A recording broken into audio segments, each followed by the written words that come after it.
Good afternoon, everybody. It's your boy Fred Moline, a board-certified psychiatric mental health nurse practitioner, founder of Environmental Therapy Solution, a therapy for a sound mind. You can find me on Growth Therapy, Headaway, and environmentaltherapysolutions.com. Today, the topic is on Kyren Lacy, and if anybody is informed about the serious tragic that happened 2 days ago regarding his death.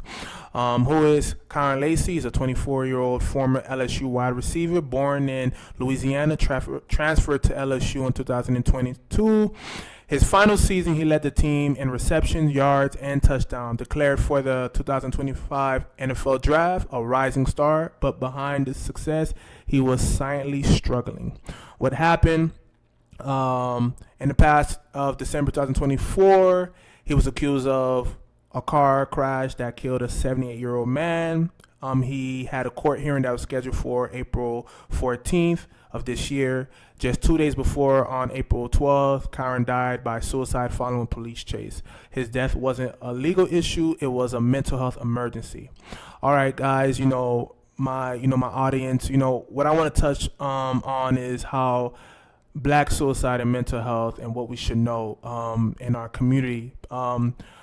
We are seeing that a lot of young Black men are dying by suicide, because of the fear of the stigma and not wanting to be seen as weak of when you're dealing with mental health issues. Statistic indicates suicide is the third leading cause of death for Black men ages 15 to 24. Black youth are likely to experience severe psychological distress, but less likely to receive treatment. Why is that? Because they don't want no one to know that they have issues, and it looks weak in the Black culture. Many suffer from silence due to stigma, culture expectations, and lack of access. Mental health conditions like depression, PTSD, anxiety, and bipolar disorders are treatable, but again, it takes someone to actually voluntarily go to treatment to receive treatment and be cured, right? Is suicide preventable? Yes. Most people who struggle with suicidal thoughts don't actually want to die. They want the pain to stop. They have these intrusive thoughts of wanting to end it all due to the stress and feeling overwhelmed, or the anxiety. And everybody has been in those moments when it's like they just tired of it and they just want stuff to stop, right? But when we hear that, it's always a serious situations, because in these moments you have people that often use drugs or anything to kind of treat these conditions, which are bad coping mechanisms, by the way. With early interventions and therapy, and if needed, medication, suicidal thoughts can be reduced and managed. And there's multiple medications and also therapy that can help an individual that's suffering from that. In the environment that we live in, again, Black boys and men are often raised in an environment that teach Black men to be strong, don't cry, and don't trust therapy. We've been told, especially in the Caribbean culture, which they're not aware or even know that therapy exists. We often are told it's kind of BS what we go through, and then we have to just, it's all in your mind, and we just throw it away. It's not that serious. And sometimes these same issues will lead an individuals in some, situations, right, that we don't got to go deep into that. These environments often denies emotional language, reject vulnerability, and shame mental health help, right? That creates emotional shutdown, suppressed trauma, and explosive breakdowns in private, meaning that this is where you start to see these, what society calls crazy Black man syndrome, pretty much, when he's irritable, he's cursing, he's fighting with someone, he's very aggressive, very hostile. And that's usually when a person has a lot going on and they have trouble expressing or verbalizing these emotions. Environmental, and the reason why I'm behind Environmental Therapy Solutions, because it heals the inner self by understanding the outside environment, how the outside environment, it plays an influence factor in our lives, pretty much how we are raised and how it shapes us to handle certain situations and how we adapt to life. And I think that our environment plays a big role. In understanding our environment, you'll actually understand the individual. Okay, what are the treatment options for a patient that's going through this situation based on him, or that's actually going through what he probably went through, right? And which is cognitive behavioral therapy, which kind of helped change the negative thinking pattern. Trauma therapy. Have he been traumatized? I mean, killing someone last year can play a toll in somebody's mental, because you're taking someone's life. Is not the one of the most easiest things to kind of process.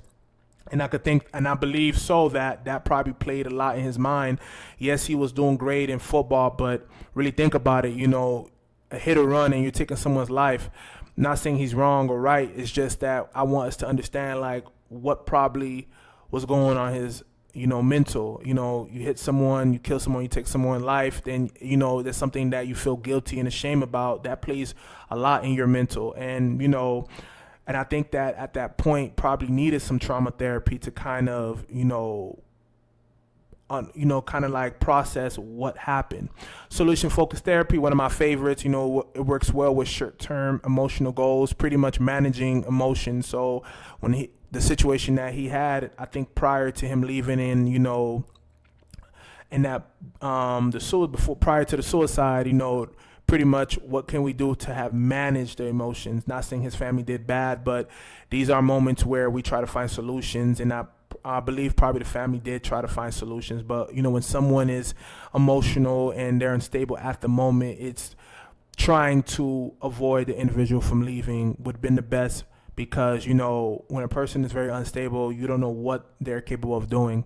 Are there medication management? Of course, but again, like I always say, always try to understand the individuals before we try to prescribe medications. But you do have medications like antidepressants, Zoloft, Prozac, Wellbutrin, but these medications take 2 to 4 weeks to even take an effect. Statistics shows lithium have shown for individuals that suffer from suicide ideation. But again, with this medication, it requires a lot of blood work that individual must go through to make sure the medication is effective, because it does have a small peak window, and the side effects is not desirable. And we have anxiety medications for panic, tension, and fear. These are medications where just because of just being triggered by the intrusive thoughts and being in your mind of what happens in a playback, it can kind of give you this behavior and make you react a certain way to help with the tension. And again, antipsychotics, usually when individuals are victims or they witness or they have caused some serious, especially taking someone's life, it can always psychologically and induce psychosis for individual, not because they want to, but because it can be a psychotic break. And these are times when people hallucinate, they have nightmares, delusions, and when we have individuals that's dealing with that, this is when you want to prescribe like Abilify, Seroquel. Not every medication is right for everyone. It must be carefully evaluated and managed by a provider like myself. Again, therapy is something that helps you understand the pain and where it comes from. Medication helps to balance the brain when emotions are too intense to control alone. So when combined, they create space for healing, growth, and stability. Again, Kyren Lacy's death is a tragedy, but it also calls us to pay attention. We need to talk about mental health in our families, in our teams, in our culture. Black men, your pain is real. Your healing is possible. You don't have to be strong all the time. You don't have to suffer in silence. You deserve therapy for a sound mind. And if there's an individual that's struggling and you know someone who's struggling, call or text 988, which is a suicide crisis hotline, or you can book a session with me on growth therapy, headway, or environmental therapy solution. Thank you.